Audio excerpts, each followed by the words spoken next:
What is sialorrhea? Excess of saliva secretion. Yes.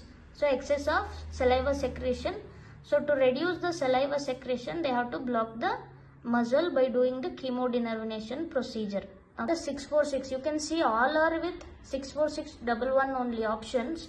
So I'll show the code. Just tell me what will be the correct answer. 64611. 646? Option 11. 11.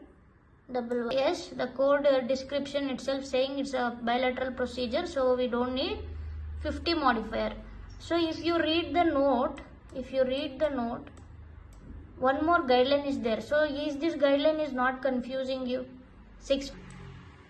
If fewer than 4 salivary gland. So that means if less than 4 salivary gland has been injected, then you have to use 52 modifier. Exactly, they have did the 4.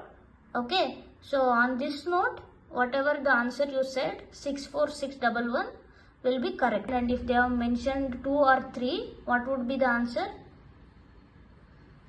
64611 52. Yes, 64611 with 52 modifiers.